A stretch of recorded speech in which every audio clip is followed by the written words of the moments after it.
ఆత్మగౌరవ యాత్ర పేరుతో 11 రోజుల పాటు ఎందుకు చేశారో ఏం చెప్పాలనుకున్నారో కూడా అర్థం కాని చంద్రబాబు ఉన్న ఫలానా యాత్రని అర్ధాంతరంగా ముగించడం వెనుకున్న ఆంతర్యమేంటని వైఎస్ఆర్ కాంగ్రెస్ ప్రశ్నించింది. వైఎస్ జగన్ బెయిల్ పిటిషన్ విచారణకు వచ్చిన ప్రతిసారి అడ్డుకునే ప్రయత్నాలు చేయడం టీడీపీ నేతలకి పరిపాటైందని వైఎస్ఆర్సీపీ సీనియర్ నేత ఉమ్మారెడ్డి వెంకటేశ్వర్లు అన్నారు. ఈసారి మాత్రం నేరుగా చంద్రబాబే స్వయంగా ఢిల్లీ వెళ్లాలనుకోవడం, అధికార పార్టీ నేతలతో చీకటి ఒప్పందాలు చేసుకునేంత భయం ఎందుకని ఆయన ప్రశ్నించారు.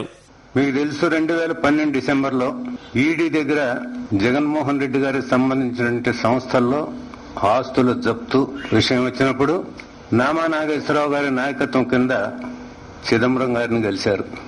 మెమరాండం ఇచ్చారు, ఈ విషయంలో బెయిల్ రాకుండా చూడాల్సింది అని, ఆస్తులు జప్తు చేయమని.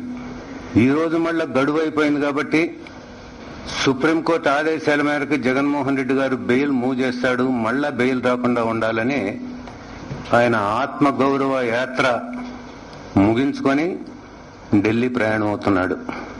ఈసారి తెలుగుదేశం పార్టీలో రెండో కేడర్ నాయకులను పంపిస్తే లాభం లేదనుకున్నాడేమో, స్వయంగా ఆయనే ప్రయాణం అవుతున్నాడు.